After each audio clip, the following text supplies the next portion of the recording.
Bonjour mes chers élèves, on continue notre chapitre des hydrocarbures aliphatiques et on va voir aujourd'hui les réactions chimiques des alcènes et des alcynes. Dans cette séance, vous avez besoin de votre cahier de chimie, le kit support, un crayon, des feuilles et les examens officiels. Nos objectifs sont définir la réaction d'addition, écrire les équations des réactions d'addition de l'éthane qui sont l'hydrogénation, l'halogénation, l'hydrohalogénation et l'hydratation. Écrire l'équation de la combustion complète en fonction de N pour les alcènes et pour les alcynes. On commence tout d'abord par les tests d'identification des hydrocarbures insaturés, mais on fait un rappel sur un test d'identification des alcanes qui est le test de la solution de dibrome de couleur orange. Lorsque cette solution est ajoutée sur un alcane, on remarque que la couleur orange du dibrome persiste. Donc, aucune réaction n'a eu lieu lorsque la solution de dibrome est ajoutée à un alcane. Mais lorsque cette solution de couleur orange est ajoutée sur un alcène, on remarque une décoloration de la solution de dibrome, c'est-à-dire elle devient incolore. Donc, une réaction s'est produite lorsque la solution de dibrome est ajoutée à un alcène en raison de sa réactivité.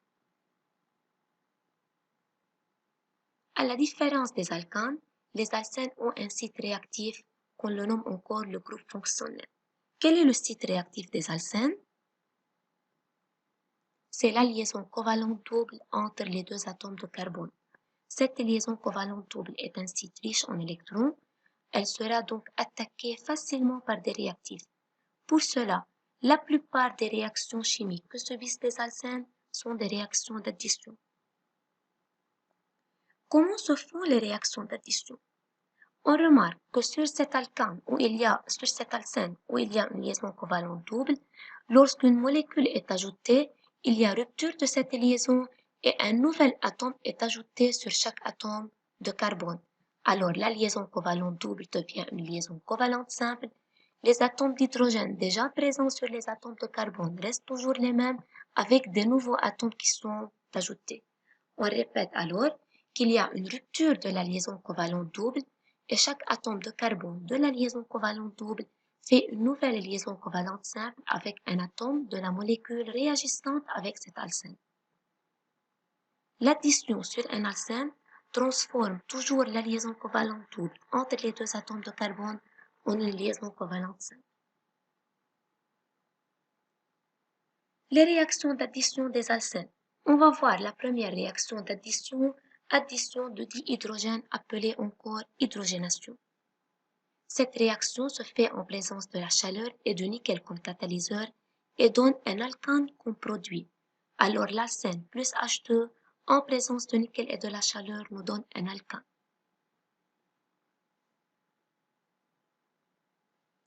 On va voir comme exemple la réaction d'hydrogénation de l'éthane. Alors sur la molécule d'éthane où il y a deux atomes d'hydrogène sur chaque atome de carbone, lorsqu'une molécule de dihydrogène est ajoutée, on remarque que les atomes d'hydrogène déjà présents sur les atomes de carbone restent les mêmes, avec un nouvel atome d'hydrogène ajouté sur chaque atome de carbone, et la liaison covalente double devient une liaison covalente simple. Alors dans la réaction d'addition d'une molécule de gaz dihydrogène H2 sur une molécule d'éthane de formule C2H4, la liaison covalente double entre les deux atomes de carbone est brisée et un atome d'hydrogène se lie à chaque atome de carbone du groupe fonctionnel, produisant ainsi l'éthane de formule C2H6.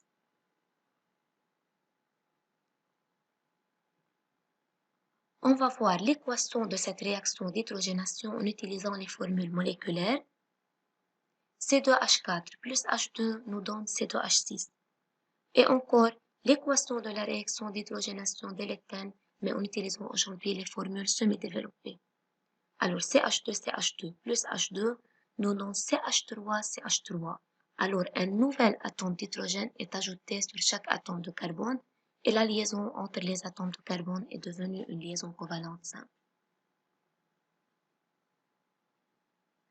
Deuxième réaction d'addition, addition d'un halogène appelé halogénation. Encore, la liaison covalente double entre les deux atomes de carbone est brisée et un halogène se lie à chaque atome de carbone du groupe fonctionnel, produisant ainsi un haloalcane. Alors l'alcène plus un halogène nous donne allo-alkane. On va voir comme exemple l'addition de dichlore. Lorsque une molécule de dichlore est ajoutée sur une molécule d'éthène, et cette réaction peut être appelée encore chloration. L'équation de la réaction peut être représentée en utilisant les formules moléculaires semi-développées et développées. On va la voir premièrement en utilisant les formules semi-développées. Alors, lorsque sur la molécule d'éthène CH2CH2, une molécule de Cl2 est ajoutée, on remarque qu'il y a un atome de chlore qui est ajouté sur chaque atome de carbone et le nombre d'atomes d'hydrogène, il est toujours le même sur chaque atome de carbone. Aujourd'hui, en utilisant les formules développées sur la molécule d'éthène, lorsqu'une molécule de dichlore est ajoutée, on remarque que les atomes d'hydrogène restent toujours les mêmes et un atome de chlore provenant de la molécule de dichlore est ajouté sur chaque atome de carbone. Et la liaison covalente double entre les atomes de carbone est devenue une liaison covalente simple. Et dernièrement, en utilisant la formule moléculaire, C2H4 plus Cl2 nous donne C2H4Cl2. L'addition aujourd'hui de dibromes qui est appelée bromation, c'est lorsque une molécule de dibrome est ajoutée à la molécule d'éthène. Encore, on va voir l'équation de la réaction en utilisant les formules moléculaires semi-développées et développées.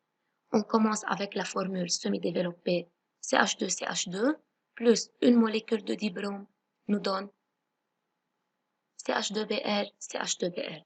Alors, un atome de brome est ajouté sur chaque atome de carbone. Et la liaison covalente double devient une liaison covalente simple entre les atomes de carbone. Aujourd'hui, en utilisant les formules développées, encore, on remarque qu'il y a un atome de brome sur chaque atome de carbone et les atomes d'hydrogène restent toujours les mêmes. La liaison covalente double, toujours, elle devient une liaison covalente simple. Dernièrement, en utilisant la formule moléculaire, C2H4 plus Br2 nous donne C2H4Br2. Une troisième addition, l'addition d'acide chlorhydrique HCl qui est appelée hydrochloration. On va voir l'équation en utilisant les formules semi-développées. Alors, lorsque une molécule HCl est ajoutée sur l'éthène, on remarque qu'il y a un atome d'hydrogène de la molécule HCl qui est ajouté sur le premier atome de carbone, il devient CH3, et l'atome de chlore, il est ajouté sur le deuxième atome de carbone CH2 qui devient CH2Cl. Alors, on obtient dans les produits CH3, CH2Cl qui est un alloalkane. Alors, la liaison covalente double entre les deux atomes de carbone est brisée et un atome halogène s'attache sur un atome de carbone du groupe fonctionnel alors qu'un atome d'hydrogène s'attache sur l'autre atome de carbone produisant un alloalkane. Dernièrement, l'addition de l'eau H2O qui est appelée hydratation. La réaction d'hydratation des alcènes a lieu en présence de la chaleur et de l'acide sulfurique H2SO4 comme catalyseur. Les réactions d'hydratation des alcènes produisent des substances organiques appelées alcools. Alors l'alcène plus l'eau en présence de l'acide sulfurique et de la chaleur nous donne un alcool. On va voir l'équation de l'hydratation de l'éthène, la molécule H2O divisée en H et OH. On remarque qu'un atome d'hydrogène est ajouté sur un atome de carbone, CH2 qui devient CH3. Le deuxième atome OH, la deuxième partie OH est ajoutée sur le deuxième atome de carbone CH2 qui devient CH2OH. On dit alors que la molécule d'eau, elle est considérée faite de deux parties, l'hydrogène H et le groupe hydroxyle OH. La liaison covalente double de l'alcène, elle est brisée et l'atome hydrogène se lie à un atome de carbone du groupe fonctionnel, tandis que le groupe hydroxyle OH se lie à l'autre atome du groupe fonctionnel, produisant alors un alcool. On va voir l'équation de la réaction d'hydratation en utilisant les formules moléculaires. C2H4 plus H2O nous donne C2H5OH. Et encore en utilisant les formules semi-développées, alors sur la molécule d'éthène, lorsque une molécule d'eau est ajoutée, on obtient CH3, CH2OH. Alors un atome d'H est ajouté sur un atome de carbone et OH est ajouté sur le deuxième atome. Résumé des réactions d'addition de l'éthène C2H4 en utilisant les formules semi-développées. La première réaction, c'est l'hydrogénation. Alors, CH2, CH2 plus H2 nous donne CH3, CH3 qui est l'éthane. L'hydrochloration, CH2, CH2 plus HCl, on obtient CH3, CH2Cl qui est un haloalkane appelé chloroéthane. La chloration, CH2, CH2 plus Cl2, on obtient CH2Cl, CH2Cl encore un haloalkane.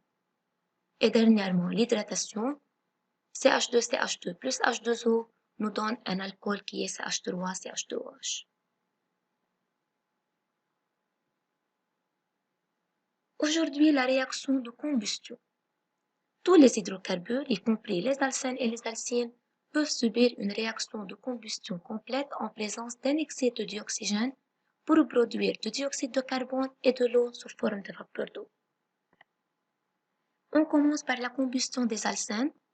On va voir l'équation générale de la réaction de la combustion complète des alcènes en fonction de N. Alors l'alcène CnH2n plus 3N sur 2O2 nous donne NCO2 plus NH2O. On va voir un exemple, la combustion de l'éthène dans laquelle N est égal à 2. Alors l'équation devient C2H4 plus 3N sur 2, c'est-à-dire 3 fois 2, 6 sur 2, 3O2, pour nous donner NCO2, c'est-à-dire 2CO2, et NH2O, alors 2H2O. La combustion des alcynes. Encore, on va voir premièrement l'équation générale de la combustion complète des alcynes en fonction de N. CnH2n-2 plus 3n-1 sur 2O2 nous donne NCO2 plus N-1H2O. Exemple sur l'éthine où N est égal à 2. C2H2 plus 3 fois 2 moins 1, c'est-à-dire 6 moins 1, 5 sur 2, alors 5 sur 2 O2 nous donne NCO2, c'est-à-dire 2CO2, et N-1, 2 moins 1, c'est 1H2O. On remarque que dans cette réaction ou bien dans cette équation, il y a une fraction. Alors toute l'équation doit être multipliée par 2 pour enlever la fraction. Tous les indices seront multipliés par 2 et elle devient 2C2H2 plus 5O2 nous donne 4CO2 plus 2H2O. Peut-on obtenir un alcène à partir d'un alkane? On peut par un phénomène qui est appelé craquage. Le craquage est une transformation chimique qui permet de couper une grosse molécule d'alcane en des molécules d'hydrocarbures plus petites sous l'action de la chaleur et en présence de catalyseurs. Le craquage des alcanes produit un alcane à chaîne plus courte et un alcène. On voit un exemple, la molécule C10H22 qui devient C8H18, alors on a un alcane à chaîne plus petite avec C2H4 qui est un alcène. La molécule C10H22 c'est le décane. Le nouveau alcane obtenu C8H18 à chaîne plus courte c'est l'octane et l'alcène c'est l'éthène. On remarque alors que le nombre d'atomes de carbone dans les réactifs il était 10. Dans les produits, on fait la somme de l'octane et de l'éthane, alors l'éthane 8 plus 2 est égal encore à 10. Pour l'hydrogène, encore dans les réactifs, il y avait 22 atomes d'hydrogène. Dans les produits, il y a 18 dans l'octane, 4 dans l'éthane, 18 plus 4, c'est 22. Alors, lors de la réaction de craquage, le nombre des atomes il est conservé. Chers élèves, lire dans votre guide support de chimie de la page 115 à la page 118, retenir par cœur et écrire sur votre cahier de chimie l'équation en utilisant les formules moléculaires développées et semi-développées des composés organiques des réactions suivantes. L'hydrogénation de l'éthène, la chloration de l'éthène, la bromation de l'éthène, l'hydrochloration de l'éthène, l'hydratation de l'éthène. Remarque, vous deviez écrire 15 réactions. Retenir par cœur et écrire sur votre cahier de chimie l'équation générale de la combustion complète des alcènes et des alcynes en fonction de N, et celle de l'éthène C2H4 et celle de l'éthine C2H2. Vous avez comme devoir dans le support guide le problème 12 à la page 147. Dans les examens officiels, La première session 2017, l'exercice 2. Dans la deuxième session 2017, l'exercice 3, mais sans la partie 3.2. Dans la deuxième session 2013, l'exercice 2, sans la partie 4. Dans la deuxième session 2009, l'exercice 2. Et dans la deuxième session 2007, encore l'exercice 2. Merci pour votre attention.